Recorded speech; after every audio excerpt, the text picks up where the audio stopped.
Music, wherever else. I don't know where else y'all hear this shit at on audio, visual we hear, but we really relying on the audio because that's what be fucking with us. What's up, man? Josh Adams Podcast is 8:49, the second day of March. We in the building. I think spring around the corner. It's Women's History Month. Am I right, Khary? Yes, sir. Yes, sir. Give it up for the ladies, man. So we definitely gonna dog y'all this month.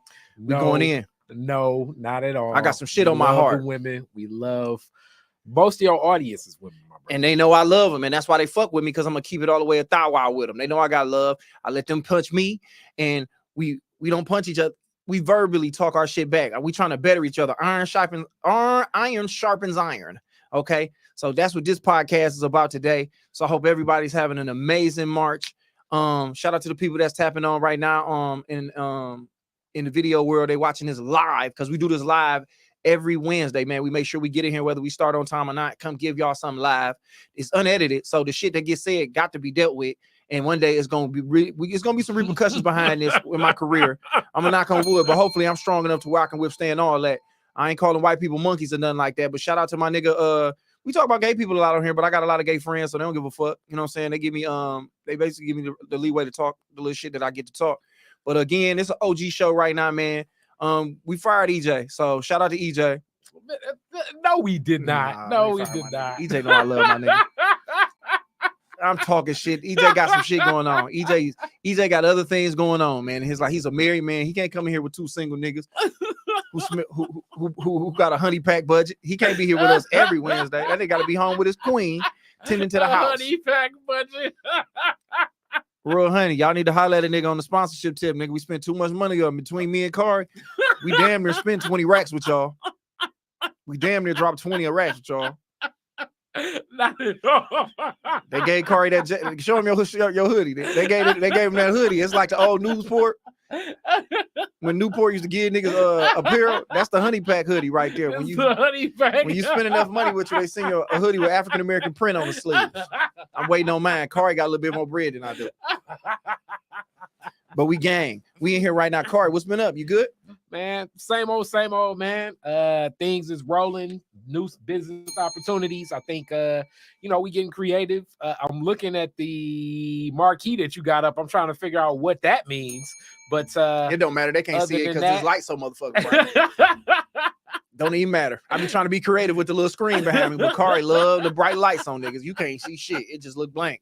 So I don't know if I should turn the light off and that don't do shit for y'all. Do it. There's some emojis up there that got something to do with the shit here. The title of the show is Damn Deelishis. And everybody knows what's going on, man. Deelishis married one of the guys from the Central from what was he in? He was in Day 26. He was in Day 26.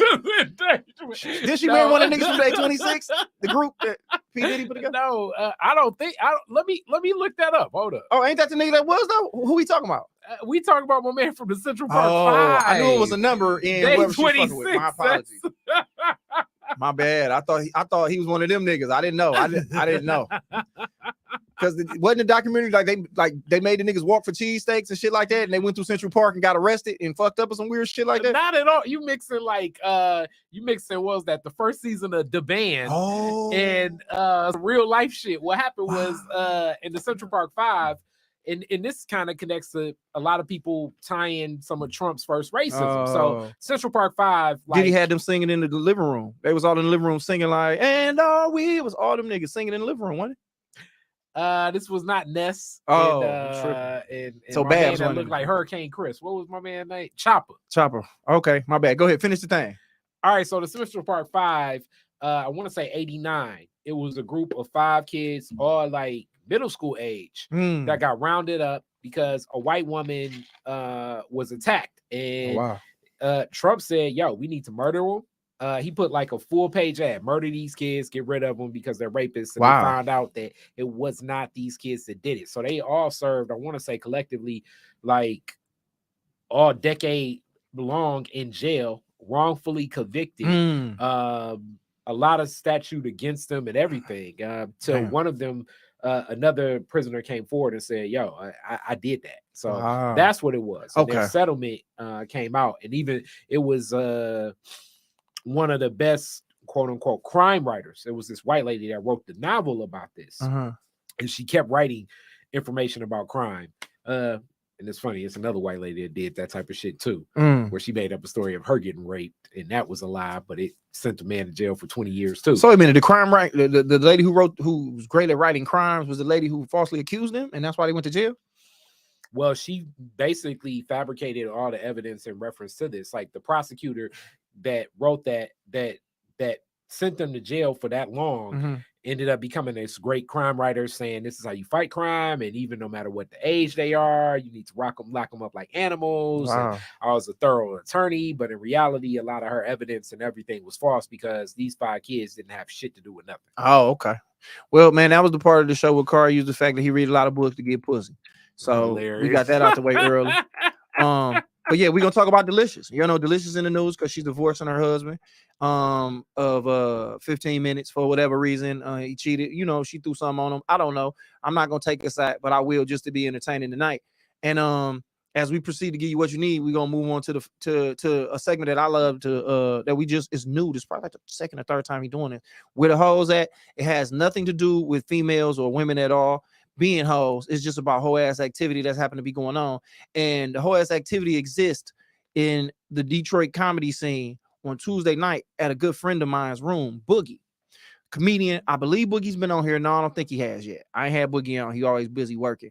But Boogie is one of the funniest comedians in the country. He did Kevin Hart's Heart of the City too. He's a part of that cast. He's a Q. This is all the stuff I know about him. I mean, this ain't all achievements, but this is just what talking about this man. But long story short, he has a room on Tuesday night at a Punchline, and the only reason I'm shouting him out is because they throwing me some bookings coming up, so I'm gonna give him a little plug. Punchline be giving me a little weekend work, and basically Boogie is the host of that night, and now for some reason he's going to headline every night because comedians are coming to his room that people come to see him at, and they saying he do too much time in between comedians. He's too funny, and it's hard to follow him. By the time we get up on stage, he's talked about everything in the room. And all I'm hearing from that is just a bunch of whole ass people talking about somebody who's just so gifted at what they do that it's not fair and we don't have to deal with that. Like, for one, if you don't like what's going on, go to a room where it's not a lot of people at. And it's probably because the host isn't that funny and people don't want to come see him. So in reality, you all need to figure that out, man. So leave all that other shit alone, man. Like a lot of these dudes, I'm getting it now, man. We live in the participation trophy era now where you just go to get something because you doing it. Like Boogie worked his ass off to get that room to where it's at and do as much time as he wants. That's what you're supposed to do when you want to get time and perform and do your thing out here. If it ain't a lot of rooms, you get a room. That's what I was found. That's what I was told when I started. Get a room, I can do as much time as I want. And now you're gonna tell this man because he's too funny and make him feel weird. No, I mean he don't care. He gonna headline his own. I'm just saying it because it is what it is at this point. Like the fact that y'all decided, and that's Boogie right there. Khary trying to get his he's trying to phase EJ out and try to do some of the shit EJ do. And use the multimedia shit. And I thought he's gonna fuck up, but he didn't. So give it up for Khary on that. That is my nigga Boogie. And right there, he's probably looking at you like y'all some hoe ass niggas for tripping about that. And Boogie won't see this. He probably won't hear this, but maybe it'll get around. Them niggas some hoes. And I text him as soon as I heard about that. I text him and I said, "What's going on?" And he said, "Yeah, man. There's no names out here being said who did it." But it's just 1 second. So let me get this straight. What? It's other comedians. So it's a night that he's been doing. And Tuesday actually, night, if I remember this correctly, this was a night he was doing for a long, like he built that up. He built the room up a long time. He built the room up about before the pandemic. It was slapping to the point where it was slapping more than the weekend was, and then he left because of business reasons and took his audience where his audience follow him everywhere. Boogie has a following, they follow him wherever he go. And now he's back on Tuesday. So now you were asking. So this is his audience and his night. He should run it how he wants. Yes. But other comedians are feeling like he's doing too much time, even though that's kind of like his people, it's his room. thing, his room at that point in time. Too much time. He's too funny. And then he talks about everything to the point where it's nothing left to talk about. Wait, time out. So the comedian's argument is he's stepping on all the possible premises for jokes. So they want him to basically stop being on stage as long as he should and stop talking about everything because he's messing it up. So like when I do a joke, like he does a joke about Ukraine, and then I have some Ukraine jokes. It's not even that. I feel like, no, you giving them niggas too much credit. These niggas ain't writing like that. He come in the room and he's observational. So if something's happening in the room, he might talk about this nigga with this purple shirt on, or he might talk about this, that, and the third, similar to what I would do. But people go in there and be like, the way Boogie was gonna talk about it, you might not even have noticed it. But my thing is, if you in there in the room anyway, if they booking nigga, right, do jokes. You're not good enough to go out in if him talking about that person with that purple shirt in the audience is too much for you, and you can't go behind him and find something different to say, or you don't have something to say just offsetting that anyway, you shouldn't even be in there. So if you ain't prepared enough to do it, don't go in there and do it. Don't go to this man's room and complain to other comedians, and enough of y'all get to saying it to where he like, all right, fuck it, I'm gonna go up at the end. Because in reality, if y'all didn't show up, they would still be there. Y'all niggas just extras. Boogie gonna be there. Y'all niggas is extras when it come to it, and whether y'all show up or not, they don't care. So it's like, in reality, dog, I just hate to hear that, and that's just some hoe ass shit in my opinion. And niggas just get funny, dog, because you niggas will get on stage and we tell you 5 minutes, and if you bombing, you're gonna jump off as soon as you can. And if you ripping, you're gonna go over the time. So why would you tell this man who is his room how much time he can do on stage when he ain't up there bombing? He up there being funny. You niggas be up there bombing, doing as much time as you want to, thinking you're doing good. So that bothers me, and I just wanted to say that. I wanted to say that last week. I'm not as mad as I was last week, so I got to calm down. We actually had Lovey came on the show. Shout out to Lovey, Rookie of the Year of the Josh Adams podcast 2021, Rookie of the Year. And then we had author Michelle on, and her last name, I want to fuck it up. Yeah, it's like Michelle P, because I'm Michelle P. Yeah, Michelle. She had us called Michelle. She came on, man. Go buy the book, Loving You, Blocking Them, I believe that's what it is. I hope I'm not fucking it up, but she came on, and I wanted to do this last week, but we did Lovey Poem. We got right into the book, and the book took us and spun us all around to some other shit. So I had to get that. Where the hoes is at. They are they going up in my nigga room, and they making it, and they in the way, man. You know what I'm saying? They weaken in the game, nigga. They weaken in the game with that shit, man. Get out the way. If you ain't funny, go ahead. Get out the way then, bro. Go do poetry. You ain't gotta be funny then, nigga. Just go up there and say shit. You know what I'm saying? Shout out to my poets that sweet. But I'm just saying, nigga, comedy is what it is. That nigga too funny to follow. It's one thing if you was booked to follow him, but that's his room. So you saying everybody that go up after him, I don't want to go after the host. Nigga, he the host. He the reason the room exists. I got this question too. I've been in comedy rooms where like it'll be the guy with a purple shirt, and every comedian that night talk about, like, you can have a different angle of the same thing. Them niggas don't, Khary. Them niggas ain't funny, man. Them niggas ain't funny enough to be able to be like, nigga, comedy is about, nigga, I look at this bill and I have my perspective on it, and whatever other person looks at it has a totally different spin on it. And these niggas don't, man. So they want to sit around and say, oh, well, you know, he ain't this and he ain't that. It's the reason why they ain't shit. Like, nigga, I mean, my thing is this. Basically, what they trying to say is, okay, Boogie go up, he too funny, they don't want to go after him. So what you saying is you're not funny then, because it's not Boogie fault. You're not laughing. Boogie didn't suck the laughs out the room. Like, I hear people say that a lot. Like, some people suck the laughs out the room, and it's like, no, nigga, you just ain't funny, my nigga. And get funny, and that's the thing. You knew, or you not funny yet. It's okay. Get funnier. Like, you get funny by having to do that, being under them extreme pressures. Like, nigga, I remember being in rooms where Kool-Aid would come up and go up in front of you because he just knew he could. What up, though? GTQ 70. You know what I'm saying? Like, I've been in rooms with Kool-Aid to walk in, but when Josh going up, all right, I'm gonna go up before that nigga. When Larry going up, I'm gonna go up before him. Or having to follow niggas like that. It's like, nigga, that's just a part of the game. Nigga, just take your nigga. Just because you bomb don't mean you're not funny or your career is over, nigga. You just you figuring this shit out, man. Like, that's my thing. Like, that's my thing about this is this, man. Me saying you not funny don't mean you ain't shit. It just mean you ain't where you supposed to be at. Just keep getting funny. Now that Boogie gonna headline his room, okay, cool. Boogie still gonna be funny. You still not. Keep doing the work, nigga. Stop complaining. Like, nigga, this ain't your job. You can't come here and complain your way to the top. Nowhere you can do that. It's nowhere else you can do that. Like, nigga, it's his room. He can do as much fucking time as he want, nigga. And then if he built up the audience, it seems like a lot of the people were there probably to see him, that have a relationship with him, that have seen him before, that recognize him and Punchline together. So it's like, and them niggas, and the part of it is like, you know what I'm saying? It'd be like going to, back in the day, going to the Staples Center and wondering why the hell I dropped 50, Kobe dropped 50. Why they cheering for him more than they cheering for me? When nigga, he came straight out of high school and his dad is also Bean Bryant. You know what I'm saying? That's just what it is. You niggas, yeah, and like you say, bro, it just come down to that, bro. At the end of the day, bro, niggas gotta stop being on some whole shit and fall the fuck back, bro. Y'all niggas is fucking the game up, man. Y'all niggas just get funny, man. Stop worrying about the wrong shit, dog. Like, you niggas, like you said, they coming to see him. None of you niggas like, nigga, y'all Otis, nigga. Ain't nobody coming to see you.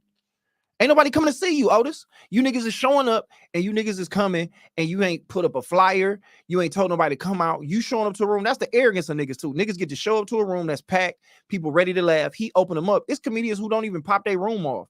Like, and they'll let another nigga come up, pop it off, and then they'll come up and start being funny. So you get to go in front of an audience that's ready to laugh, and you niggas come through, find a reason to complain. So that's where the hoes is at, man. Shout out to my nigga Boogie, man. You a real nigga. I got love for you. I know you ain't gonna really too much mix it up about this shit, and I ain't either. I just want to throw that out there and get it off my chest. It's my platform.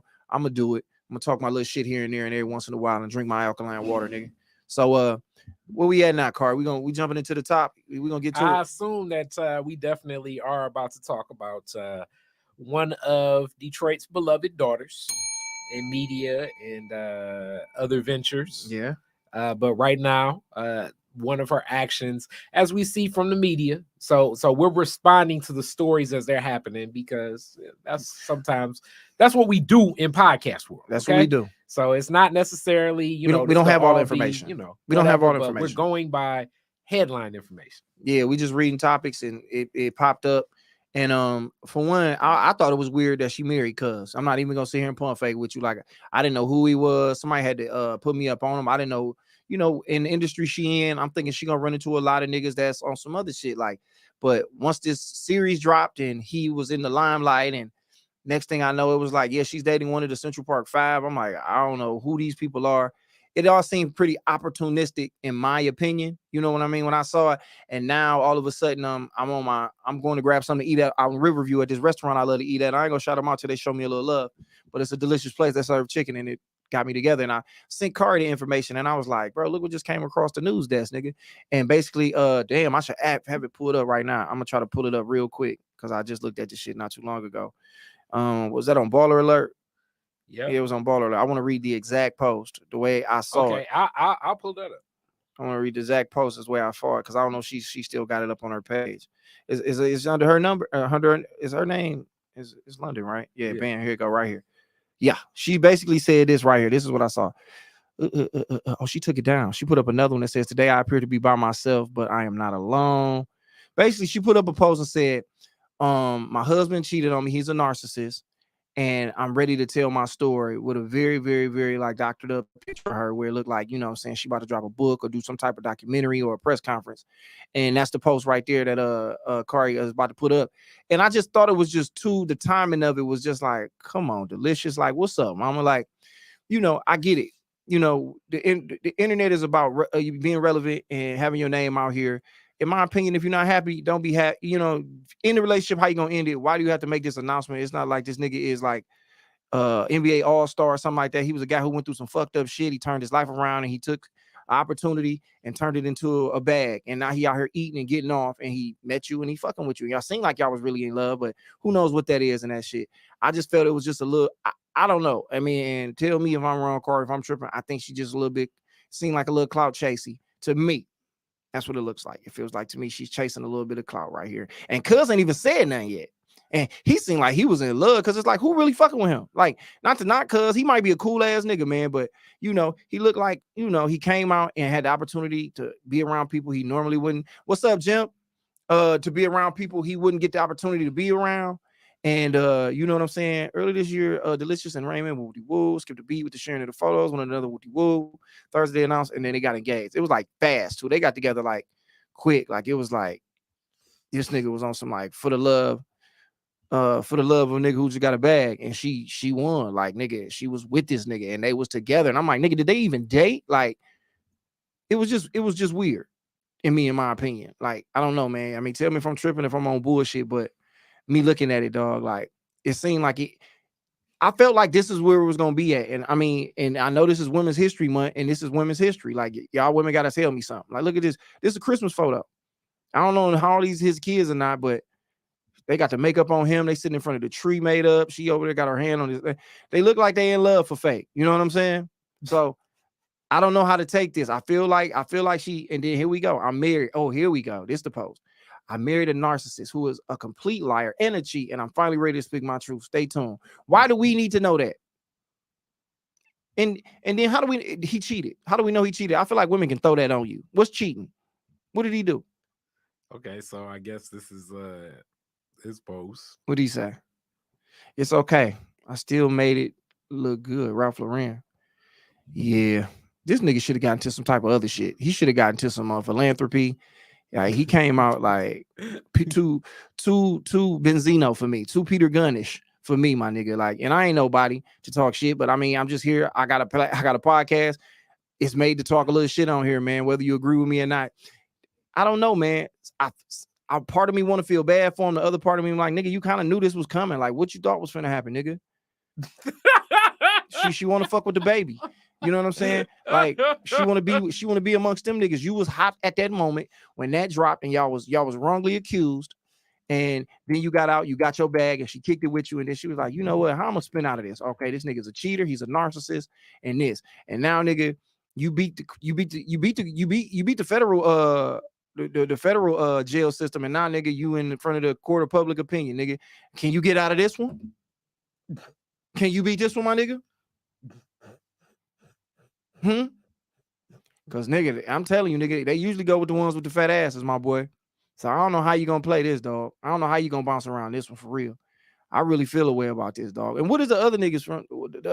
I hate to call them niggas. What are the other guys from the Central Park Five doing? Are they fucking around? Like, is somebody fucking with like Boots or Deelishis or New York or something like that? Did they all get was that a package that came with when they got out? Like, look, here goes some money for fucking up y'all like that, and here go a reality TV star. Is that how that works? No, not at all. I don't know how did it work.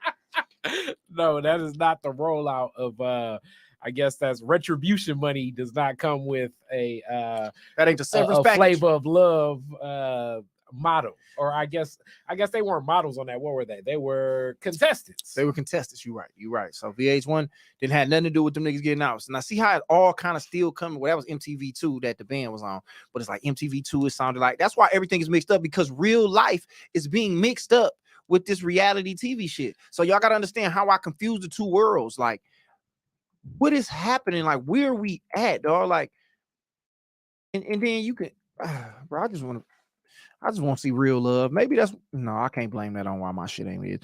I just want to see real love, man. I just want to see real love, Khary. That's what it is. And if you think I'm coming at Deelishis, I'm not. I got love for Deelishis. I don't know her like that. I've been around her a couple of times. She seemed like a sweet motherfucker, cool as hell. But I just want to see real love, man. That's why I be so angry, man, to get to the heart of it right here. I mean, the Central Park Five. All right. Oh, these are all the guys. Innocence lost. Well, we can't read the whole interview. I figured you just knew. What was up with these niggas? The next slide. That's my man's. I don't know none of these guys, but I'm glad y'all home. Stay off Instagram. I wish I could have told that nigga. Stay off Instagram. I wish I could have told my nigga. Stay off IG, my boy. Stay off Instagram. Stay off Instagram. There you go. Look at my nigga. Fresh face Puerto Rican nigga. He was giving back after losing so much. Santana was 14. Lost 5 years of his life following his conviction on rape, assault, robbery, and riot charges. Today, Santana lives in Atlanta with his daughter. So this was like right when the movie dropped. Okay. The filmmaker proceeds sales in one of his. He got a t-shirt business. So forgetting the past, the other guy, McQuarrie, nowadays living down south. Another guy, a Trump connection, I guess, became president of prominent New York. Donald Trump took personal interests, implicating the five. Free at last. Okay, that's all of them together, as you see. They should have known that nigga was gonna be a problem, like, because he had to be in the middle. Look where he at. Right there, we should have known that nigga was gonna be a problem. He was in the middle, and he put his hands on his man, and I'm sure he got a ring on it. Can we zoom in on that picture a little more? Yeah, we can. Yeah, if we can, without fucking up the broadcast. If we can zoom in just a little more, if it's a ring on his hand. Yeah. Oh, we went all the way back. Up the broadcast. It's all good. We trying to work. EJ not here, man. Oh man, I don't know. You gonna fuck around, go to Pornhub. Never, man. It don't matter. It don't even matter, my boy. We not even tripping on it like that. Hold on, we might be able to figure it out. I'm trying to figure out if he got what he deserved, y'all. Yeah. Definitely got a ring on his finger. I'm telling y'all, we should have known that nigga right there with the Kansas City Royals on, though. He's straight. That nigga didn't give a fuck about none of this. Deelishis knew not to fuck with that nigga. She was like, he's hard. Yeah. She was like the doughy bald head nigga in the middle who like enchiladas. I'm gonna take that nigga to Sweetwater and turn him out. She got that nigga here, put some wings in him, put that pussy on him, and he was fucked up from there, dog. And he thought he was on and popping. And from that, getting a beautiful woman like that, you probably would cheat and think you can get a bad bitch. And he was out here fucking around and got caught up in the struggle. And nigga, she got what she wanted. What if she just in her bag and she mad? They going through some shit. You know what I'm saying? She could have just been erratic. What? So I guess like let's make it less about Deelishis. Okay. And let's just go in relationships.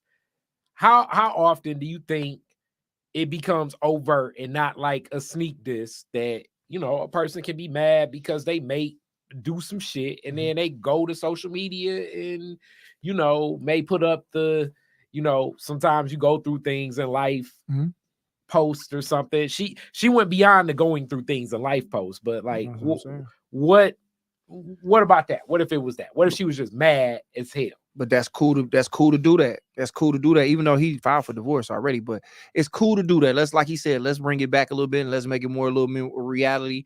Let's make it more real to us regular folk who get up and go to work in the morning and, you know, have to do what we do.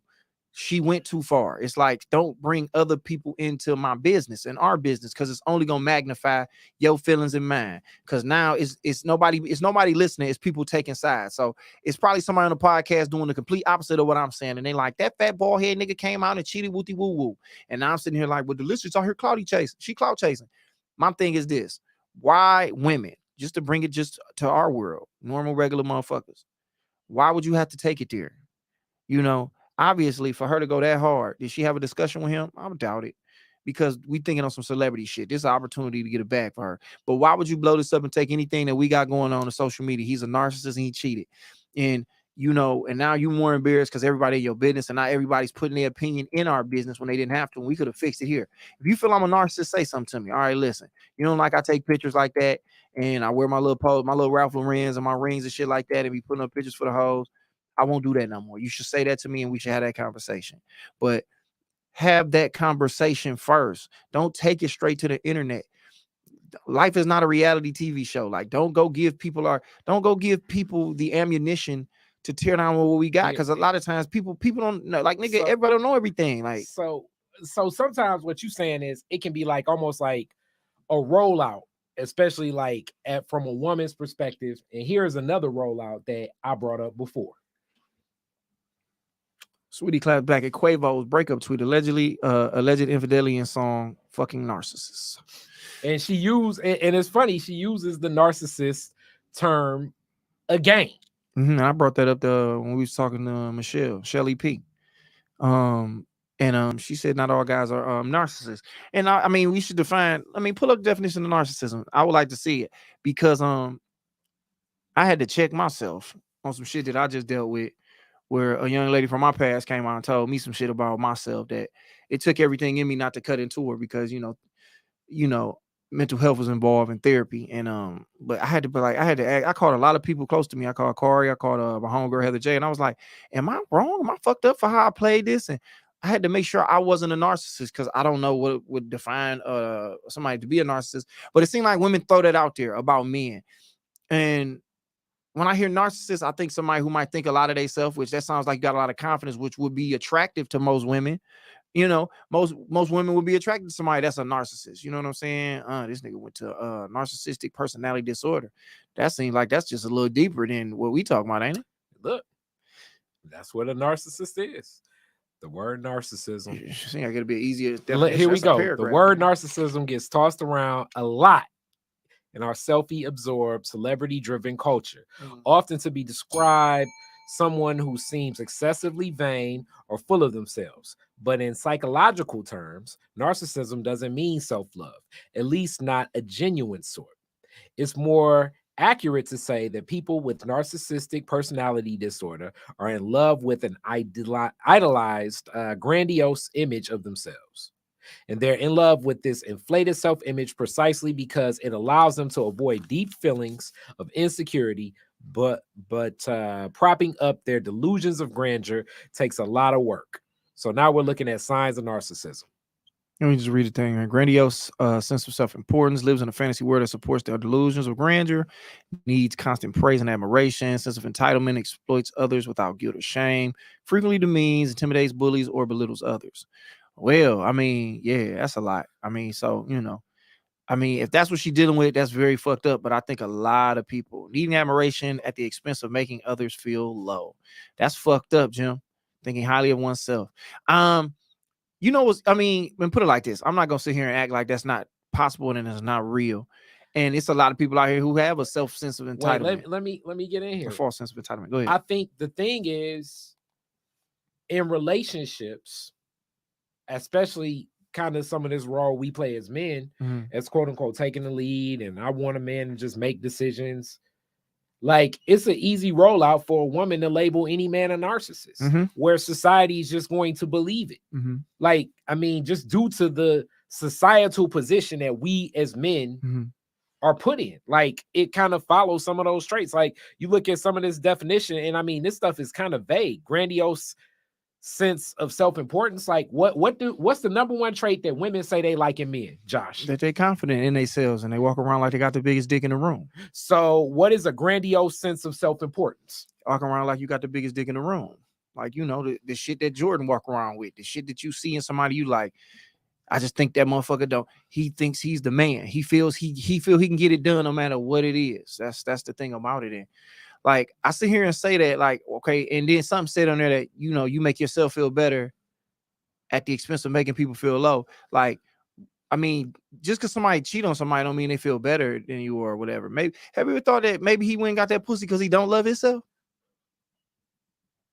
That's a possibility. But other than that, like I say, like, the rollout is, you know what I'm saying? Like, if Quavo makes an album called I Treated You As Well As I Possibly Could Treat You and You Still Did Me Wrong, and I really could not make you happy because you shut down when I tried to get close to you, what's going to be the response of the general public? The general public is going to say Quavo is twisting the narrative around and that he's taking advantage of her and he's bullying her. And, I mean, she automatically becomes the victim. It's nothing a guy can really do in that situation if it's nothing recorded. Like, if he don't have any text messages or anything to prove, anything can be twisted. Like, it's almost like damn near like they're making a stallion shit. Like, that shit getting weird. Like, he said that he was fucking two best friends, and then we seen a text message that basically kind of saw him apologizing about some shit, which it looked like it could have been about him shooting her, or it could have been like, yeah, I fucked your friend and I was drunk, and that's what it was. The industry is weird right now, man, especially because now they are kind of catering to women, because women have been treated so fucked up for so long.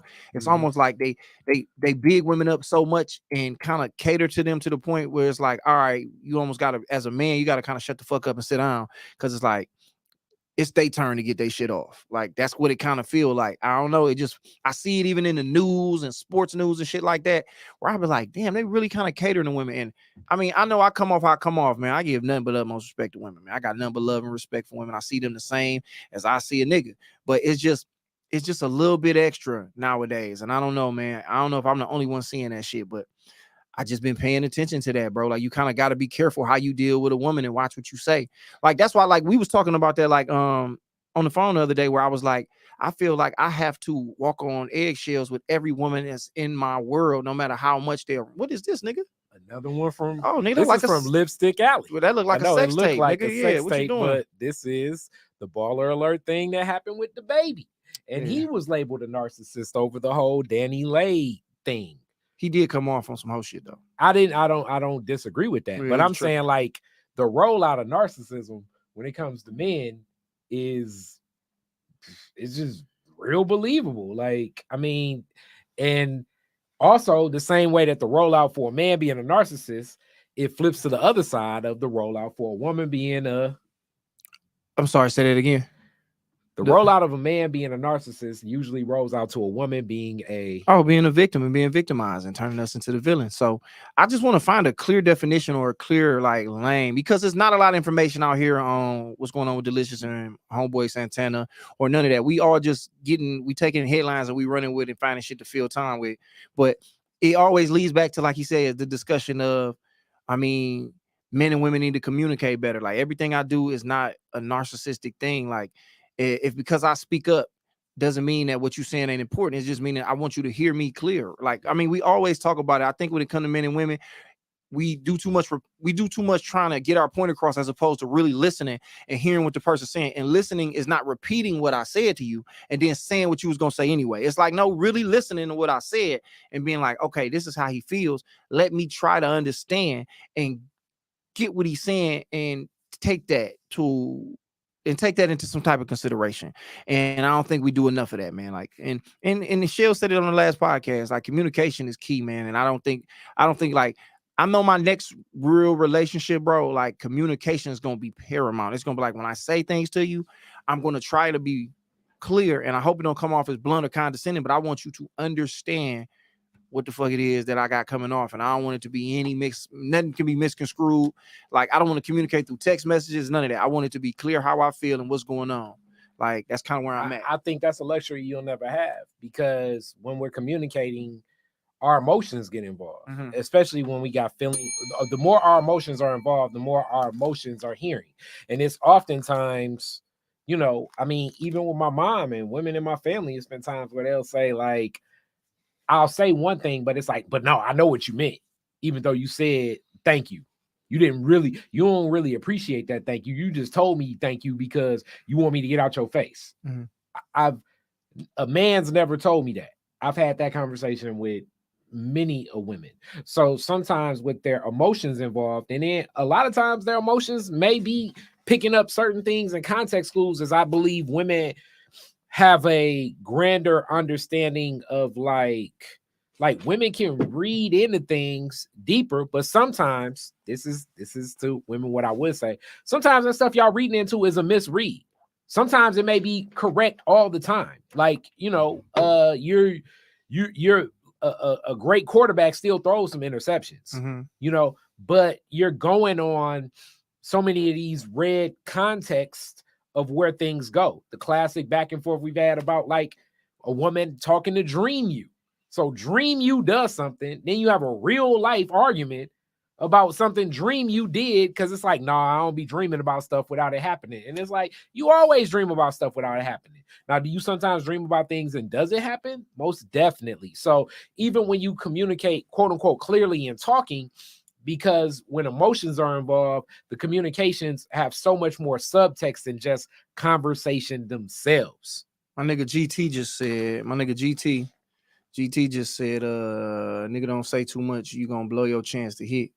Yeah, man. I just believe, like, when it comes to communicating, I mean, we always go to the whole emotion and logic argument with it, man. You just got to get to it. I believe that, and I mean, we talked about this, like, bro, for another hour after we got off the last podcast. I believe it's a person, you'll be able to get to that place where you can communicate with them, even if they super unreasonable in the moment. Eventually they can come back and we can have that talk where it's like, listen, I heard what you were saying. I got to calm down. I just had to get my shit off, because that emotion is damn near like adrenaline. Let's just say it is adrenaline tied into it, that once it's up, and you got to go ahead. It's stuck. She going to trip. She going to say what she going to say. She going to move how she move. Once she calm down, y'all can have that real talk where it's like, listen, this got me feeling like this.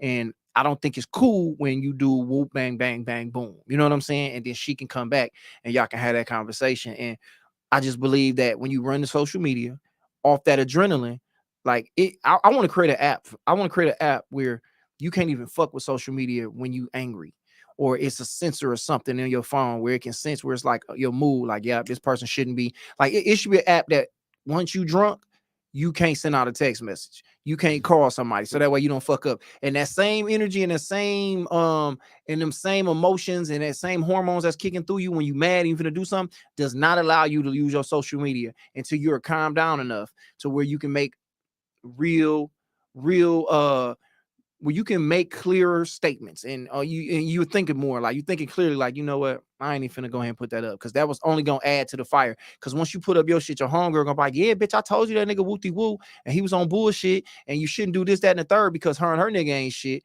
but they ain't been shit from way back. So now they putting their energy into a situation that ain't got nothing to do with them. So it's like, now they just stirring up shit in your life, bro. So I really just truly feel as if social media and all of that shit should just once you put that into the mix, bro, it's an accelerant, bro. That's damn near lighter fluid on a fire, bro. It's just gonna turn everything up and just take everybody to a level that they don't even need to be at. So that's probably what pissed me off, because you can go on social media, and when you say what's up text, bro, I went on social media and seen motherfuckers post stuff. I can probably go on all my exes pages and see shit on there. And nigga, I'm talking about exes from 4 niggas. I'm 4 niggas ago, and I can look on there and be like, that bitch probably talking about me. And maybe that's just my false sense of grandeur. You know, thinking like I'm that nigga and I'm grandiose. False sense of grandeur. Yeah, I don't even know if I said that right, but maybe that's my narcissism. Had me thinking that look at this ex from 4 bitches ago up here still talk about me, but she's like, nigga, I'm talking about this Chaldean nigga I'm dating now. Like, I would never know. But I'm just gonna be glad when these satellites fall out the sky, dog, and we just go back to like regular times, nigga. We using the pay phones again, and niggas is out here on yellow pages, and we can love each other like we used to love each other, nigga, like my granddaddy did. It's kind of like that Chris Rock joke in that Tambourine special where he's like, my parents were married for 30 years, but in a marriage of 10 or 12 of his, due to communication and text, like he spent more time engaging and interacting with his wife than his father, his uncle, and his grandfather ever did. Mm-hmm. And then comes the expectations, as we know, with these communication devices, because it's how soon you text back, when you're gonna be available, what's going on, let me know. And I definitely know, I guess we talked about this last week too, and I'm saying for me, like sometimes I'm still processing shit. You know what I'm saying? Like technology is weird. Like I know niggas who have their girl be in their ear the whole time. Like they had their AirPods in and they'll be in there, and you gotta watch how you say, because you know the nigga have his own, like nigga, he had ear, he's talking to his girl all the like nigga. We be out kicking it, and the nigga have his earpod in, and he be talking like, hell yeah. What you doing, baby? And you have to look like, who's nigga talking to? And he on the phone with his girl. So you like, nigga, I'm glad I ain't say nothing wild, because I didn't know your girl was in the car with us. So like technology, your woman always with you. She feel like she always got access to you. And yeah, back in the day, nigga, my daddy was able to do what he wanted to do and move how he wanted to move. Your dad, like the Chris Rock joke, your dad went to worked, probably, met up with his homies or whatever after work, came home, talked to his woman, went to sleep, did that again. And your mom did the same thing. Like because for women, it's the same, it's the same layer. Like you part ways, do some shit. Now y'all come together and y'all got more to say to each other or whatever. And then, you're right. We entertain, like put it like this, dog. We are intertwined in like 3 different worlds. So I wake up, I see my girl. Like this is how we live now. You wake up, you see your girl in the morning, boom, boom, boom. You go off to work. She go off to work and do what she doing. Now y'all on social media. Y'all talking about some shit that's going on social media. So there's 2 different worlds y'all living in. You talk about what's going on at work, bing, bang, boom, and then she sees something on social media and y'all talking on social media. Then after that, you come back to the crib and she talking about what's going on at the job, and now you all up in somebody else's business. So you so connected to what everything going on. It's like maybe we do burn out fast. Like, everything happens so fast. We communicate so much. I got so much access to you that everything come on hot and heavy. Like she said, we like Shell said, you just get into it real fast and we start falling for each other, and then we burn out after a while. Yeah. You say dog was really a decent nigga. Yeah, man. I think that's what it is, dog. I think we need to, like, bro, I'm really gonna get on and get a flip phone on these niggas, man. Like, niggas is really on me. Like, bro, I'm gonna get a flip phone and I'm gonna cut that bitch off. I mean, it definitely, I don't know their background and what led to the dating and all of that stuff, but especially at that age and the type of shit he done been through, it may take time to date. And I know he proposed to her. We back talking about Raymond Santana. Yeah, we back talking about Raymond Santana and Deelishis, but it may take a while to line up. And then he got a daughter too. And his daughter ain't necessarily no spring chicken, but you were a father too. And we've had conversations about this, like including a woman into the family dynamic, because I'm big on families get married, not people. It can be a lot. And it can be a lot of rhythm. And then also like a daughter, like your daughter. You know what I'm saying? You've dated women that have met your daughter. Very few. And like, they may feel a certain way where it's like, you leave the room and it's like, hey, clean up something. And then just even that comfort level. And it's like, you know, does the daughter check with you to say, like, is that cool? Is it not? I think mean, once you start kicking it, you know what I'm saying? If you get to meet somebody that they dating, it's like you respect them like you would respect me. What's up, Riri? She said, good evening. I agree with that. I don't know what she agree with, but I hope it was something I said. And who we got down here? DJ who? DJ Monique. Like Maniac. Oh yeah, there you go. DJ Maniac. It's crazy out here. It's crazy out here for sure. Cause she put niggas in her business by posting everything. By when women hurt, they don't think logical. Not at all, bro. They getting their bags. I caught myself, bro, when I was hurt, finna do some wild shit. But then something in me was like, bro, that seems like some whole shit to do. Like something in me was like, bro, that's really feminine to run and put your shit on there. I mean, pushed it up before and took it right the fuck down. I was like, oh, I'm glad nobody seen me put that whole shit up. Most men had a problem with what the baby did in that situation. Which was in his whole situation. But they said that was more legalities to be like, I want y'all to see how this whole acting, so that way I don't look like I'm tripping. Even though he was egging her on. Like if he would have just been sitting there letting her trip, it'd be like, hey man, I'm just sitting here, man. I ain't doing it. I just asked her to leave my crib. But then once you start calling her a side bitch and start poking at her, it's like, all right, my nigga, now you trying to play, you playing a game that really ain't cool. You know, you shouldn't do your daughter's mom like that. If she gonna trip, nigga, you let her hang herself. Yeah. Maniac said it's to the point where it's better to be single. Hey, you know what, May?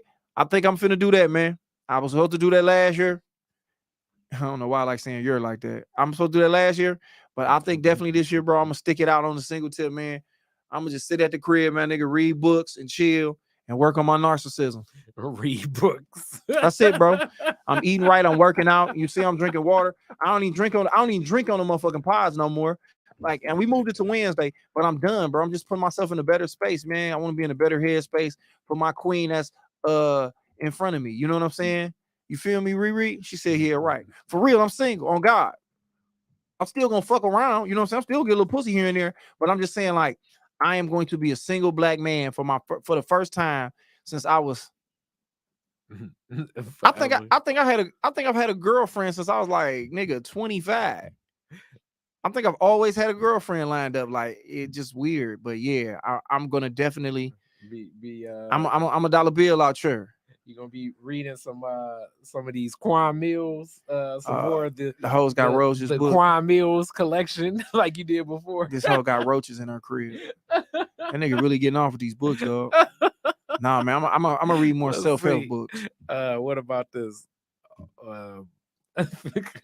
I'm gonna read more self-help books. Old Thought Next Door.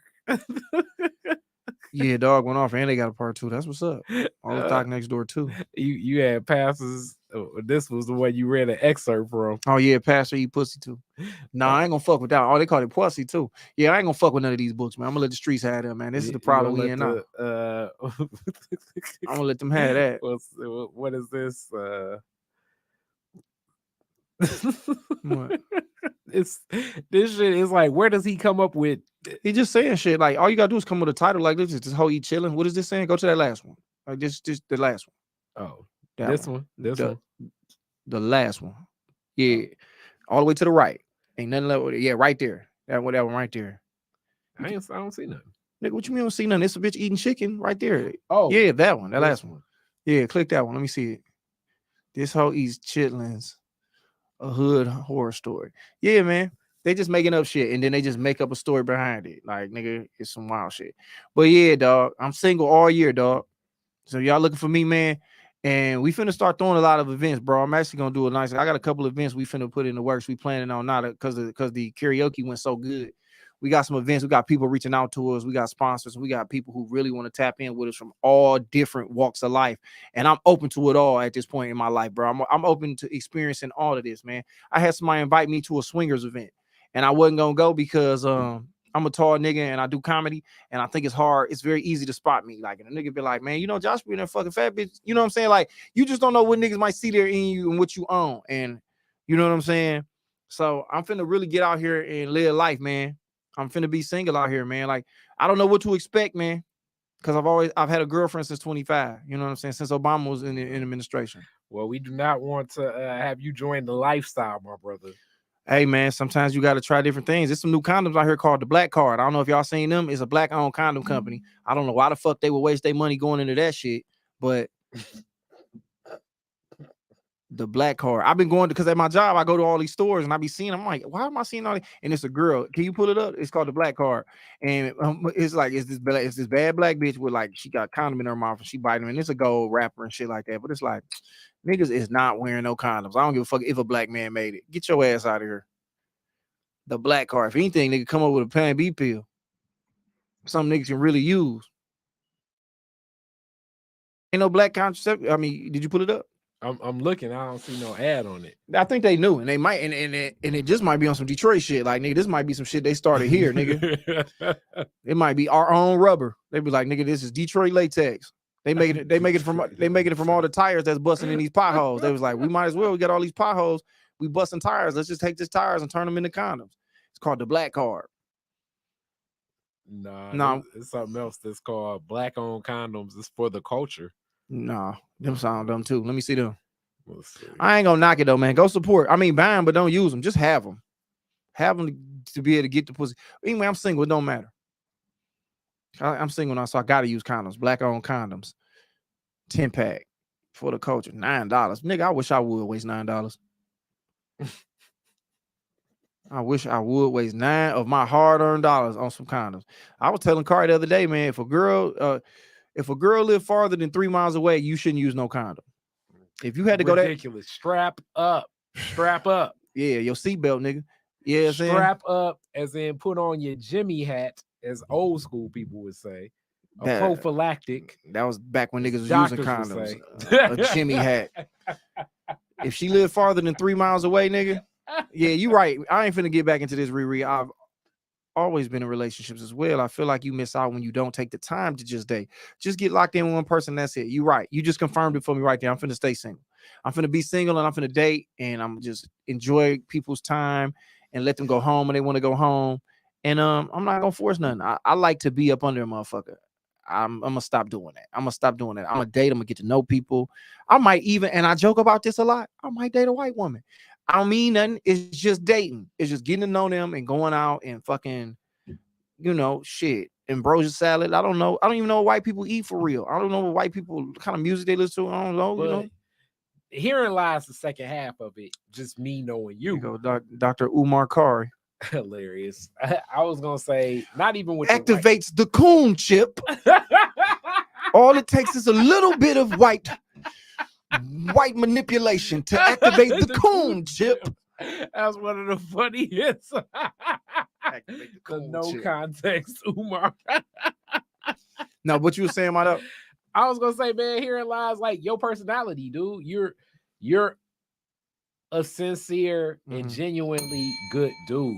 So sometimes this is the other side of it. What? You see those puppy dog eyes, that woman that doesn't want to leave. You know what I'm saying? Like, you try to establish boundaries. And I think it hit your heart a little bit more, because sometimes even in that quote unquote talking stage or like getting to know stage, a woman wants to expedite things because the fantasies in her head a whole lot more than in your head.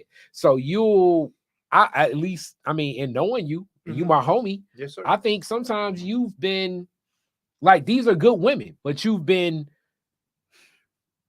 almost honoring her desires to not break their heart in the early stage, because that's the other thing. Like, it's not like, I think as she gets connected to you, whether it's day one or whether it's day 400,000, it's tough. It's still tough. Like, when that woman reaches out, like, I just really want to see you, so let me know. Can I see you this weekend? I don't care. We can do whatever. I want to see you. When she hits you with that kind of the energy that Lovey was talking about last week, and you like, okay, we really not on that level to just do whatever. So let's wait. That perspective, and then you get that text back like, I still like you, I still appreciate you, I'm still dreaming about you tonight, I wish I could have seen you, hopefully we can see each other tomorrow. For sure. You get that shit. Yeah. And that's early on when you just trying to pace the shit, let alone when you there. And then you'll hear the woman say, I can handle whatever, I just want to be with you. If I can just get a day, I don't care, I'll take 20 minutes, I'll take whatever, I'll take, like, they're pitching you and they on your bumper, and then you be like, all right, fuck it. And then you end up in this relationship, well, the semi-relationship then becomes a real relationship, and you ain't even really defined what the terms were. When from the beginning you like, yo, I don't even necessarily know if I'm supposed to be here. It's like, nigga, you take the job, you don't even know how much you're getting paid, you don't even know what position you work in. It's just like, I just know I'm at Wendy's and you gave me a uniform. I don't know what's going on. And it's so funny that he say that signals get crossed. Fuck it, I'm gonna talk about this. A woman from my past came up and hit me up, right, and told me that she's currently in therapy because at one point in time, okay, so just to set the scenario up, me and this young lady was just fucking, and that's all it was, right? We was just fucking, and it was clearly established what it was by the time that she was to pull up into the crib to what we got into when she got there, and that's all it was. It wasn't nothing but we was fucking. That's all it was. And then I was like, hey, what's up with your homegirl? You know what I'm saying? Basically, like, yo, what's up with your homegirl? Because we just fucking. And she fucked one of my niggas. So it was just like, it was clear that it was like, all right, we just fucking people now. So it's like, it's cool. I can fuck whoever I want to fuck. You fuck who you want to fuck. And then I was told that I fucked her up to the point where she not needed to go therapy for that, but she went to therapy, and that was one of the things. And she said that was one of the lowest points in her life.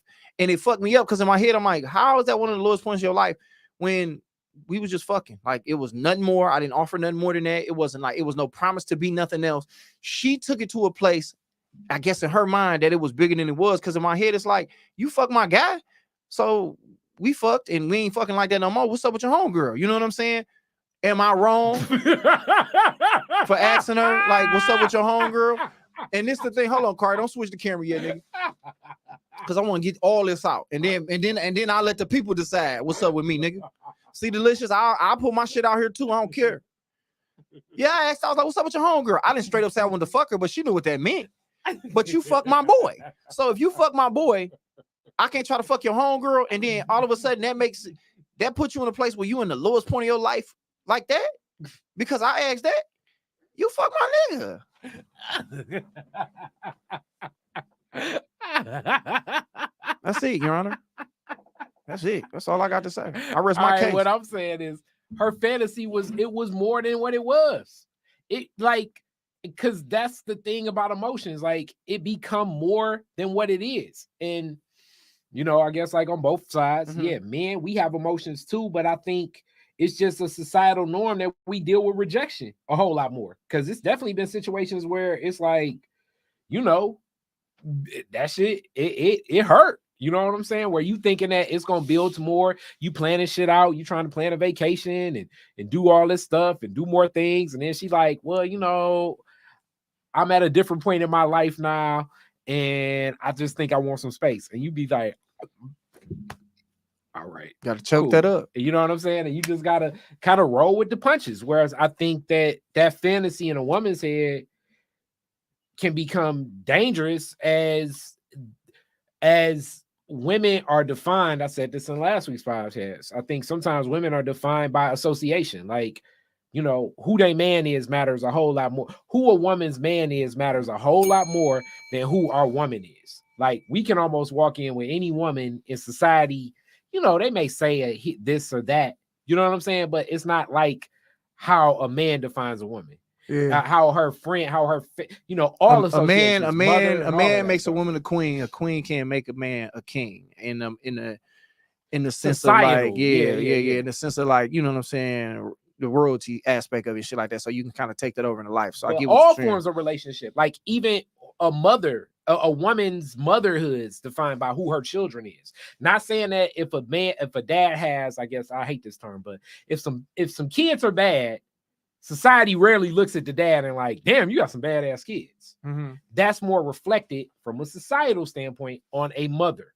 You know what I'm saying? A daughter plays a different role in responsibility than a son does. Like, women through society are defined by association. So these fantasies that exist in their head are like, you know, so tied to like things. Like, it's certain shit that, you know, I've been, you know, like, you ever dated a woman, been with a woman, and she like, I'm so glad I got you. Now I can do this, and this. Like, damn near like it's a rundown list of things to do with men. Yeah. Now that I'm a man in her life. And you be thinking to yourself, like, I don't have a long list of shit I want to do with a girl. I did it if already. I want to do some shit with a woman, I just be like, okay, you want to do some shit? The nigga list is short. I want to suck your titties, I want to eat your pussy, I want to have sex with you on this couch. Niggas list is short of what we want to do with women. And women list be like, yep, now we can go to the beach and you tall enough for us to wear. You got heels, I can wear my heels with you, so I can go out with you. And you know what I'm saying? You're not allergic to seafood. We can go eat at your mirror, like all that shit they have on their list. A nigga just like 4 things. I want to suck that titty, eat that pussy, kiss you, and then do what we love to do. But that's my thing, is that the fact that this girl can hit me up, and I apologized. Like, I just apologized. I didn't say these things to her because I didn't want to fuck her up because she's trying to get help for whatever's going on with her. So I just said, you know what, I apologize, I'm sorry. But if she sees this podcast, it's probably gonna fuck her up. But my thing is, I just had to talk about this because I called Heather, I talked to Khary about it, and I'm like, how can she hit me up on some shit and be like, okay, so you fuck my homeboy, and then we fuck, and then I say, what's up with your homegirl, and I'm the worst nigga in the world because I want to do what you already did. You fuck my guy? Not to say we best friends, but I'm like, what's that doing? And then she played the role like, well, that's my best friend. You can't have 8 best friends, bitch. No, somebody got to get fucked. You can't put the franchise tag on all your friends. That's all it is. Some of these hoes is unrestricted free agents, and you gotta let them be who they is. But see, that's the other thing, because it's the emotions that get tied up that draw all of this shit up. You know what I'm saying? Like, it ain't fair. Fairness don't exist, and when you a man, you just it ain't fair. Gotta roll with it. It ain't fair. We gotta roll with it. The same way you apologize, and there's so much shit I've apologized for where it's like I don't even know why the fuck I'm apologizing, or I've agreed to some shit that don't even make no motherfucking sense. But it's like, you know what? I need to move this shit forward, because if I don't agree with this, then now I'm going to get into an argument. And if I get into an argument, that's not going to move us ahead to where we need to go in the whole situation. Like, here go shit with me. Like, me and my aunt. And my aunt right now is, you know, going through the aging process and dealing with like some of the aging things. But in this aging in her mind and stuff, she got in her mind that like other people in my family is like doing fuck shit to her, and they're not, but it's in her mind. But just now, so it's like every conversation I have with her will include at least 5 to 10 minutes of some shit that I know is not real, but I just gotta roll with it because I still gotta engage and interact with my mom. But I've also been in relationships where it's been the same, where it's like, you know, another Chris Rock joke. It's funny. Chris Rock comes up where it's like, you know, it's like you know, women will talk about women at their job that's intentionally trying to destruct and devastate their life, and like, this woman's evil and da da da da da. And you meet her, and I ain't saying like these women that work with women, because that'd be weird dynamics. Don't be throwing shade, but it's like, I don't know if this woman is, you know what I'm saying, Commander Cobra and shit. Like, you know what I'm saying? Like, you got a couple options here, but you just gotta sit there and be like, yeah, Commander Cobra on some shit today. You know, I mean, like, I just want to eat some spaghetti, but I'm gonna agree just to move the fucking shit forward. Whatever you say, if the bitch evil, she evil. But my thing is, dog, I'm gonna take my L's where I take my L's at. I will say I was wrong for telling her I wanted to fuck her friend in the way. I didn't tell her outright I wanted to fuck her friend, but I kind of probably did. I just said, what's up with her? I could have went about it another way because I didn't know her any loyalty.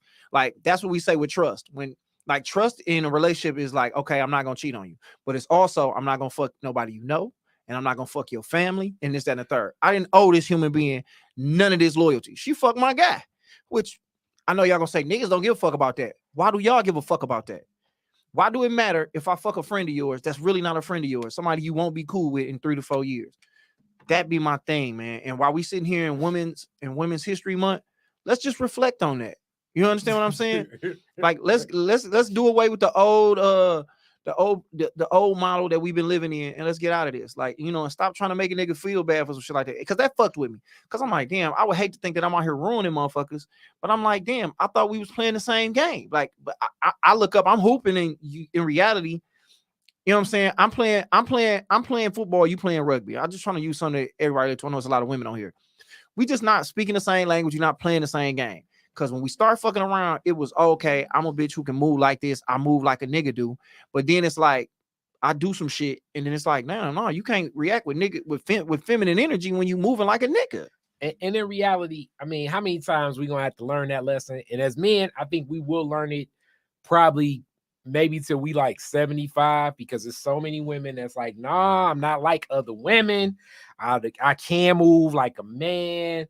It is what it is. I'm cool. Nah, man. When emotions get involved, they're connected in the same way as we had last week with the Lovey situation. And we had to explain the whole, damn, that may have been post-game conversation, but yeah, it was a couple different scenarios where it's like, finna fuck up. Lovey, as a man, you can't think like that. Like, we don't have the luxury of responding in that way. Sometimes we just got to respond in a way to keep shit cool, because we see shit down the line of how it's going to trigger your emotions where you don't even see that shit yet. We know people, places, and things that will get shit off the radar. You know what I'm saying? Where you be like, what the fuck? Exactly. And Riri said, I thought men get more bothered by that than women. Yeah, we don't want you to fuck none of our friends, but it's like, that's in a real relationship. Like a relationship, like if put it like this, man. If I'm just fucking somebody and Khary fucker at one point in time, I'm not caring about that for real. Like, that ain't nothing I'm tripping on seriously. So it is what it is. But then if you fuck Khary, I'm gonna fuck your version of Khary. Do you get what I'm saying? Your smart friend who read books and put on a lot of shea butter. So and I'm not doing it on purpose. That's just how it's gonna play out. I'm gonna be like, all right, bet, because that's what we own. But to even just tap into what Khary said, just as far as like women is, like women just think differently, and like it's not wrong, it ain't right, it's just different. Yeah. But I think it's just a better way, and it's me to say better, it's like it's fucked up, but it's just a better way to just engage. You know what I'm saying? Like, well, what you saying? Let me translate a little bit more for you. It's like, as men, we feel as though, and women may feel like this. Riri, comment on it. As men, we feel like we go so far out the way to try to have an understanding of y'all, but y'all don't even sometimes step in the realm of understanding us. And if it is, it's more so you trying to understand the subtext of us instead of just understanding who we are. You trying to read into shit that you don't even need to read into. We'd be like, no, for real. Like, here go a classic back and forth, you know, the whole what you want to get to eat. You know what I'm saying? It's like, you the man, you supposed to decide. And it's like, oh, fuck. You know what I'm saying? It's like, I want a man that knows what, and it's like, it ain't up to me. Why did you wait to, because if you knew me and you thought like a man, you would just get something to eat when you was ready to eat. You wouldn't wait till we met up, assuming that I was going to handle getting you some food. So now I have the responsibility of going through stuff, and then I'd be like, Chinese. No, I had that yesterday. All right, let's go get tacos. You know, I don't want to get tacos this late. And now it's like, all right. That nigga don't exist, man. From the movies, who'd be like, get her a steak medium rare with a wine and this, that, and that. Nah, it's not what it is. Get what you like and let's do something. You know what I'm saying? Like, it's just that's movie shit, and we let media kick into us and how you thinking that a nigga's doing that. My daddy never ordered my mama shit. She said what she wanted. You know what I'm saying? She said what she wanted and she got what she wanted. That's all it is. Like, we here to serve. We're here to serve you. Yes, I agree with that. Most of us women don't realize how simple men are, and they don't even try to understand. Nah. And that's really all we saying. That classic meme that went out, remember, with the dress on the on the bed and said, okay, at 7:00, meet me here and wear these shoes and wear this. That shit sounds good in fantasy world. Yeah, and this is what's so weird. I think a lot of women see that post and think, hell yeah, I would love if my man did that. Yeah, in real life, it's like, oh, my hair. And what's going on in this dress? I don't really like that because I got a little extra weight right here. And should we go there? And I mean, these shoes, I don't like. You will be sitting, telling her to meet you there at 7:00. You're gonna get a text message while you at the restaurant at 7:00. You're gonna be at the bar. You're gonna go through like about 4 drinks. At best, she gonna come there by like 8:30. In real life, the nigga who laying the bed on the dress and telling you he beat bitches up. I'm telling you that right now. That nigga who like, yeah, put this dress on, meet me there. That's gonna be the nigga gonna have you dressed up in a sweatsuit staring at the wall like R. Kelly did allegedly to these hoes. Yeah, niggas ain't moving like that. That's a weird ass. Nah, niggas ain't doing that. I mean, because if you do, it's like it's so many other, like, it's been times, I don't know about you in dating women, like if a woman got a kid, she got, she gonna need a babysitter. You know what I'm saying? If a woman got her job, she definitely got like a business. She play a role in, like, you date women that's in a sorority. She got to volunteer with, you know what I'm saying, the AKAs or the Deltas or the Zetas in the morning or some shit. Like, it'd be a lot of shit I be taking into account as I'm dating a woman, like damn near developing a file of shit as stuff goes on. You know what I'm saying? We learn more of what not to do with y'all than what to do. Like when I date women, I don't be like, all right, flowers and this, that, and third. I just learn what not to do. It's damn near like, nigga, how not to get in trouble with y'all. Like, nigga, I've never learned everything I've done to impress y'all. You know what I'm saying? It was like I've tried to learn on the fly, but from dealing with women, I learned what not to do.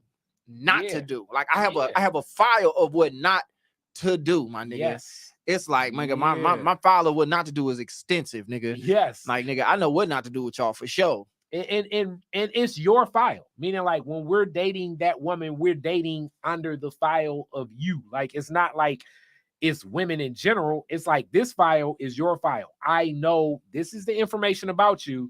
We're always collecting new data in all of this stuff. It's stuff that the classic. I can just do a picnic on Belle Isle and all of that stuff. That shit sound good on paper. Yeah, it do.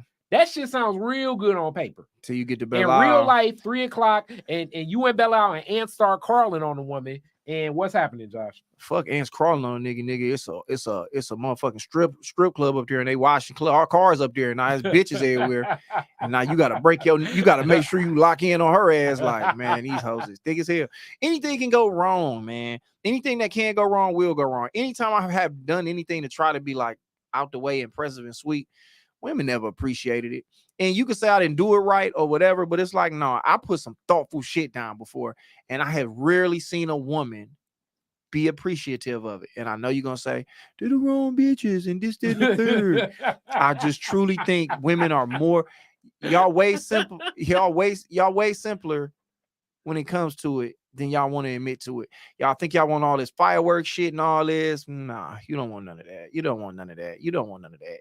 I'm telling you, I've done it. I've got, nigga, this rose petals and strawberries and nigga, his and her massages and motherfucking envelopes that explode and shoot confetti everywhere. Like, nigga, I've done all the things. A nigga, a room full of balloons and had a personal chef make some food, and it was like it got overshadowed by you could have did something a little better. It even got overshadowed by the fact that I was told that we could have just went to dinner and you could have saved way more money than you spent. I've been told that before too. Heartbreak, nigga. Heart crumbled. You know what I'm saying? Yeah. Heart crumbled. And then on the flip side, it's like we'll never do nothing. And it'd be like, I didn't know I was supposed to be the person. We had this discussion with Lovey last week. It's like if you want to do something, you kind of gonna have to be the one to usher some of that, whatever something is, because I don't even know what's defined as something. Because you leave it up to men's devices, it probably will be. I guess I hate the label of like Tubi or Netflix and chill, but a lot of time, depending upon the dude you're dealing with, especially me, I'm gonna want to kick back just because I be on so much outside of it. And my intimate space is more of a relaxed space. I'm not in an intimate zone where I'm thinking like, wow, let me go see the Big Top Circus. Let me look into the heart of America real quick. Nigga, I was gaslighted. I didn't even know what gaslight meant till now. And I had this word used on me and I didn't know. Then I realized that the person who used it on me. I was told that, okay, my birthday coming up Friday. Are we doing something? Because if not, I was just going to get some reservations for dinner. I'm like, no, did I plan something? If not, I'm going to just get reservations for dinner. All right, fuck it then. Well, if you want to do dinner, let's do that. No, because if you got something planned, then we can just do that. Okay. So now I'm trying to plan something, and it's only so much you can do with whatever you got, and it was just a weird timing. So I planned whatever, got some food made, bought some very expensive liquor, and we went to the crib. We ate food, watched drinks, and we had sex. And then I was told, like, yeah, you just got some food and came over and we ate and you got some liquor and we fucked. It was like a bitch, you just was fucking, like, you know what I'm saying? I'm like, a bitch, I was fucking you, my girl. It was like, and I ain't even want to throw what I spent out there. You know what I'm saying? I ain't gonna act like I spent a lot of money for a comedian. You know what I'm saying? That ain't blown up, like a nigga who got a job and 2 kids. So any dollar I spend is important to me. So I just think that it's like, you know, just to take in consideration, whatever. And it was just like, yeah, it just kind of felt like you were just fucking a bitch. Like, you know, like you were just fucking a regular old bitch. You came through a bottle of liquor, an expensive bottle of liquor, we fucked. And we watched, you know, The Harder They Fall. You know what I'm saying? I'm only laughing, man, to keep from crying. You done time stamp that bitch a little bit. This had came out like it Boomerang. This bitch came out in like 08 though. I got the first copy. I got the beta copy of the movie. This wasn't when Idris Elba was in it. Arsenio Hall was playing the lead cowboy nigga. So anyway, so you know, I just threw a movie out there. That really wasn't a movie. Anyway, we was doing what we did, and then that's what I was told. And then I was like, and then she basically said we could have just went to dinner and you could have spent a whole lot less money, or we could have did.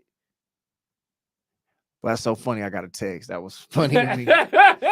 And I was told that that ain't gonna happen though. It ain't no sense of emergency. But it was like I was told that it was like you could have did less in this and I was like, well, you wanted to do it you said that we could have went Friday and you changed your mind. Like, why we didn't do that? So I just think that's gaslighting in my opinion. But like I said, man, I done lost my whole point that I was finna go on as far as this though. But women just y'all just get to do what y'all want to do and move how y'all want to move, and y'all expectations for what y'all want from men are very unrealistic and it's unfair. And I don't think you get said a lot because we get to turn into, because you very educated women to come on here and call us buffoons and say all big words and make us feel stupid. You weak as hell. A real man would whoop-de whoop and wang wang woom. And you know, my vocabulary ain't as big as yours, and I don't have as many degrees as you do, and you work out and do yoga and you do all these great things, and you probably got Drake trying to fuck you. That's cool. But just coming from a real nigga perspective, a man who has daughters and just, you know what I'm saying, I think I'm all heart. I really truly do believe y'all don't give us the same credit that we give y'all. And that's all we want. That's all we want. All we want you is to like come a little bit across the street. That's it. Maybe not even all the way. Because as a man, how we gotta build that file up of what not to do. And I'm not saying women don't have a file of what not to do with men, but I think the file of what not to do with men, in my opinion, it's probably a lot more short. And then furthermore, because we engage y'all. My bad. Just let me say this because I fucking forgot. The point was that y'all don't appreciate shit in the moment. Like maybe you'll look back over it one time, and I've had them do that before, where they be like, "Damn, I didn't realize what you did was something to be appreciated, and it was a great thing, a wooty woo." So that's what I want to say. I don't think that y'all appreciated it at the time. You know what I'm saying? So my bad, Khary. Go ahead. I just wanted to make sure I put it on wax that I remember my whole point when all these college educated women come attack me. Happy hilarious. I was just saying like that. It's just come across the street a little bit. You know what I'm saying? Come across the street a little bit. Kind of look at it from our point of view a little bit. That's all we saying.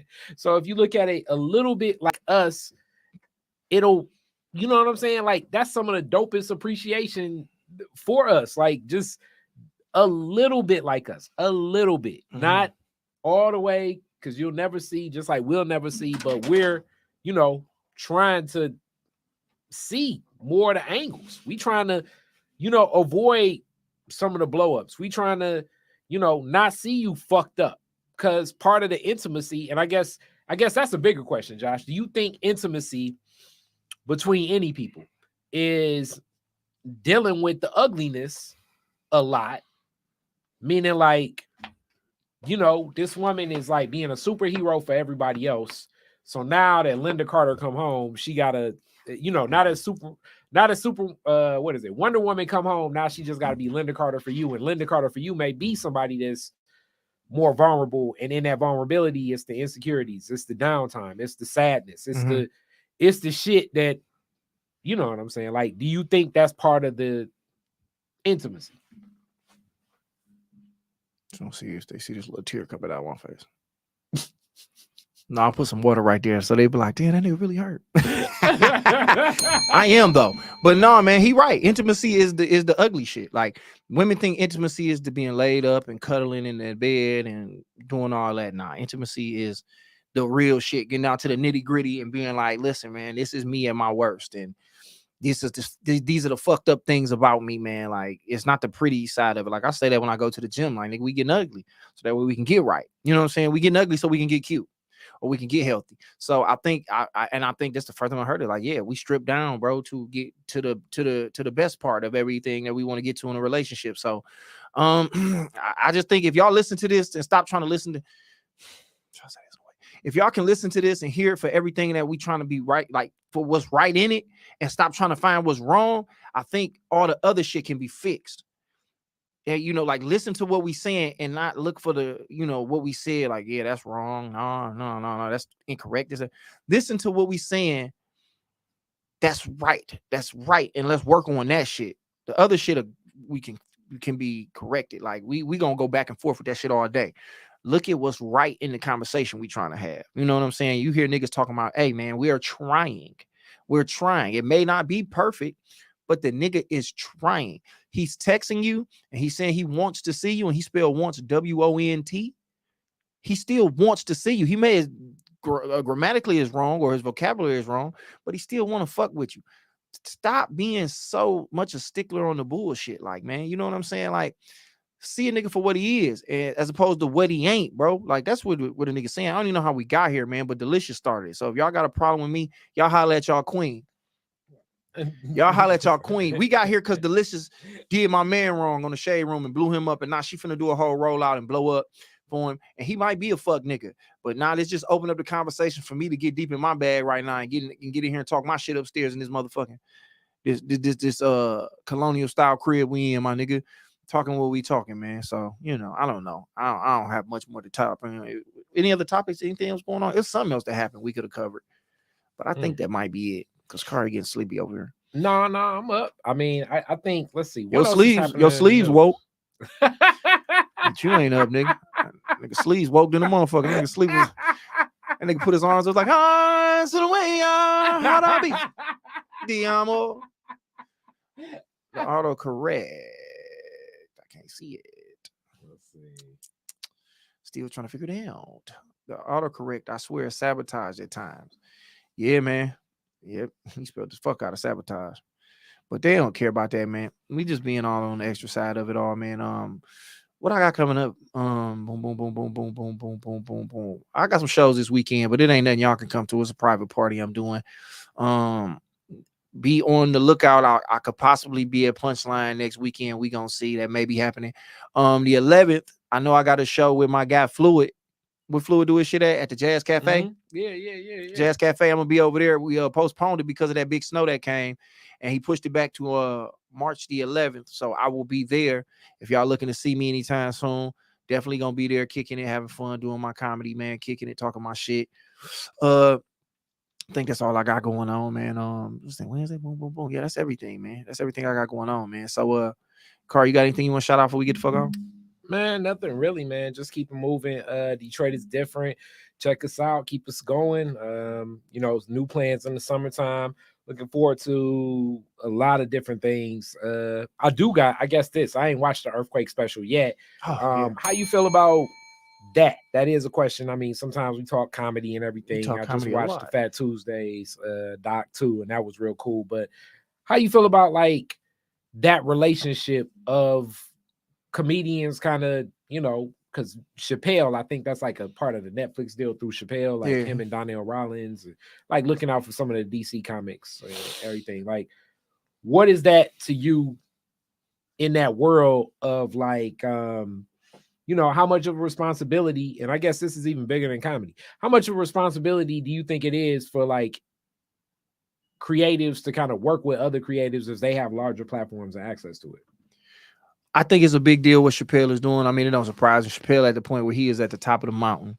So at the end of the day, you know, whether he helps somebody or not, it's only, you know, he gonna be Chappelle regardless. Like, I mean, if he stopped doing anything today, he gonna be the greatest of all time in people's eyes. And this just show who he is as a person. He like, I got the door kicked in why would I not produce specials for some of the most important comedians from where I am from? So I think that's just a good ass look. Earthquake is somebody I felt, and I think a lot of people feel like never really got the look he deserved. He been around, he's real respected. Like if you ask comedians of that ilk, as far as Chappelle and Steve Harvey and whoever else you add, I'm just naming motherfuckers that's just big time motherfuckers who blew all the way up. I'm guarantee you, if you ask them to name maybe 5 of their favorite comedians, Earthquake would be in the conversation. So for him to get this look, I could easily see a sitcom being spent off of this, or just him getting the opportunity he probably wouldn't have got had somebody at that level shine it, took daylight and was like, here, let me shine a little bit over here. So I think it's a big deal. It's a good look. I don't think it's a lot of people that would do that. A lot of people don't want to share, put it like this. A lot of people want to attach their name to something to elevate them more. I think he attached his name to it to elevate them more than everything. So yeah, my nigga Buck said Earthquake is the truth. I gotta have Buck on here. Me and Buck got some stories, man. Okay, and some shit. And the second half of that, this kind of goes into like, and it's a historic, it's like a timeline of this, like Bernie Mac, Red Fox, like comedians not necessarily being like young as hell, but getting a platform and stage. Do you think that a more seasoned comedian, and when I say seasoned, like somebody like 40 plus, getting larger platforms, like, and getting access to those larger platforms, like, what's the difference in that as you've been in comedy for some years now? Like, what's the difference in like you being younger doing it versus being more seasoned in developing like a premise of jokes and your theories and like, oh, well, put like this, Earthquake is probably a way better comedian than he was when he started. I don't know when he started. I ain't like I know his whole career timeline, but for him to get this opportunity now, like, it's almost like, I don't know how old he is, but I know Bernie Mac and them didn't blow up till they got older. Yeah. Till like Bernie Mac and them was no spring chickens when they popped. Like they might have easily been like I want to say they early 40s. It could have been late. It could have been their late 30s, but I really feel like Bernie Mac and all them was like, when he blew the fuck up, he could have easily been like 43, 44, 45. No lie to you. Mm-hmm. So I feel like in comedy, I heard somebody say like comedy is a grown man form of entertainment. Like young motherfuckers get into it and do it, and it's cool, but it's just like they get better as they get older because you live more of a life. Comedy is like a philosophy built type thing. You have to be who you are when you're talking about the shit you're talking about. You can only pull, and this ain't no knock. I don't want to knock nobody's style of comedy, but in reality, the older you get, the better you become as a comedian because the more you know your motherfucking self. So I feel like Earthquake getting this platform is only gonna triple and quadruple the attention that it's people didn't know who he was, that it's gonna probably be this is gonna be their favorite comedian. So I think it's only gonna make him the truth. Yeah. I definitely watched the Fat Tuesday doc. Me and Khary talked about it the other day, just on the phone. Mm-hmm. It was another space for comedians to get on in Hollywood at a historic comedy club. But wait, it's kind of like what you said when we was talking, like, as much as it was about Fat Tuesdays, it was kind of like a documentary about Black comedy in general. From like, I guess like a mid 80s on up era. They touched on a little bit before then, but like it was really like mid 80s on up Black comedy. You know what I'm saying? Like starting like where the arc of the story was, it kind of was a couple arcs. It was like Robin Harris was an arc of the story. Then Def Comedy Jam was an arc of the story.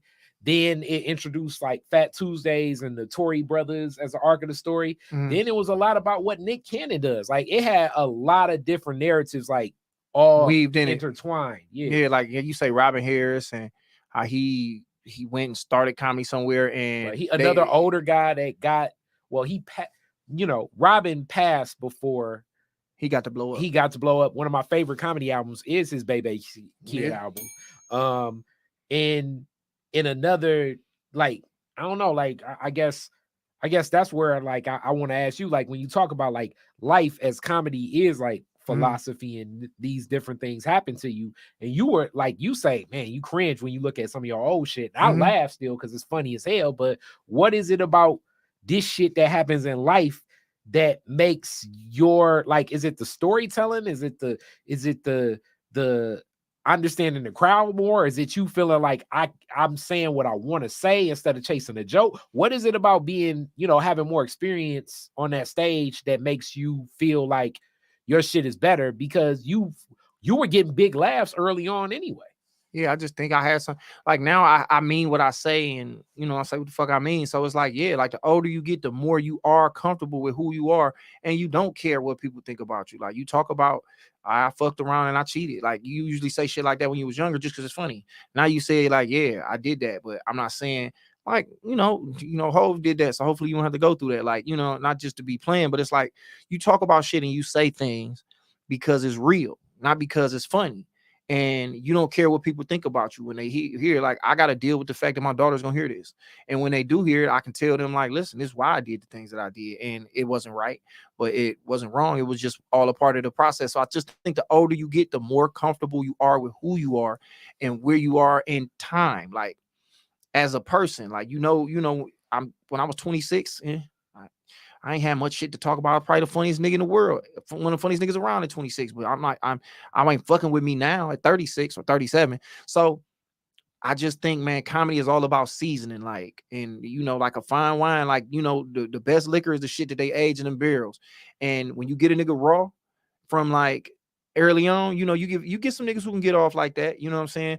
But it's really a grown man's game. I had to say old man's game, but the older you get, the better you are. And like I said, I feel like from the little snippets I seen of fucking Earthquake shit, I was like, oh, this motherfucker finna tear this bitch down. Cause I used to hear stories about like nigga Earthquake come to a comedy club, nigga, he ripping that bitch like Ron was telling me, man. When nigga Ron Taylor was telling me like Earthquake, cause niggas in LA comedy kind of watered down. Comedy is a weird style or whatever out there. He was like, nigga, Earthquake be whipping that bitch like we back at the crib.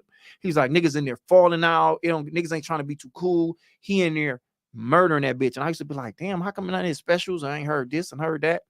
And nigga, it's like he getting his opportunity, man. And I think he seemed like he just his time. And I think when we was out in LA, we saw Joey Diaz, and to me, Joey said was like, so it was just different. Not saying the other people that was up there wasn't funny, because they was funny too, but it was just different. Yeah. So like as a comedian, do you hear when like, and I mean all of this is judgmental, but do you hear when a comedian's trying to chase a laugh versus get they shit off? Yeah, you can tell when a motherfucker up there pandering. Like you can hear it when it's just like, yeah, man, why my big girls that who got the jobs and all the money?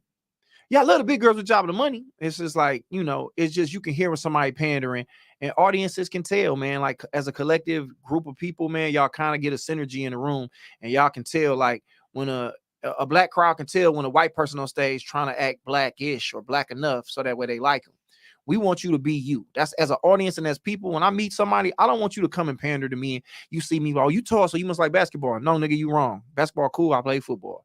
Like I'd rather you just be yourself and be into what the fuck you into. And I think as an audience, people can tell, and they don't even know why they don't like somebody. And it's right. It's a lot of times because of motherfucker not being genuine to who the fuck they are. So yeah, I can definitely tell when somebody up there like just chasing a laugh, which we supposed to try to be funny on stage, but it's about the approach. Like in some ways, just corny, make comedy corny. And I guess I don't want to stay on this too much and belabor, but I'm just learning in your thought process of this, because you one of them guys now that I look to, like you funny as hell. Like, so if you're in that process, because I've been in crowds and laughed at shit where it's just like, this silly, like no offense to it, and the silliness, and I could tell that they want me to laugh at something, like whether it be an antic or something like that. But it's a different type of laugh when a person starts sharing what they do, just like body language, like foolish sometimes, like his body language, sometimes just the way he'll look like, hey, ma. Yeah. And then like hold the drink up in a way where it's like, he got to be studying this shit or something. Like, it's like he shifts the whole, He shifts like the whole, like the room was coming from this angle. And it's like he gets on stage and people was laughing before him.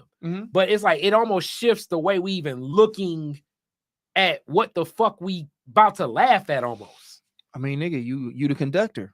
When you up there, nigga, the stage, like when you go on there, that's why it don't worry who, it's not, it got nothing to do with who before you. It ain't got nothing to do with who's going up after you. Your world is yours. So it's like, nigga, I'm here to bring you into my world. Fuck what happened before me. Fuck what happened after me. Now I'm going to take you in this world, and wherever I take you, you're going to go. So if we look in there, we look in there. If I bring my voice down, real low, it's because I want you to lean forward and listen.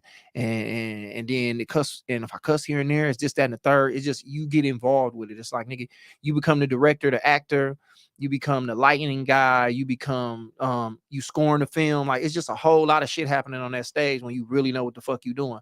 And it's all important to the whole thing. That's why, comedy, though, I think it's just really one of the hardest things to put together, dog. And when you good at it, nigga, you just like a monster. Like, and Foolish is one of them guys. And I think, like you said, he know what he doing. It's just like watching an older funny nigga around his family. Like, the family knows him.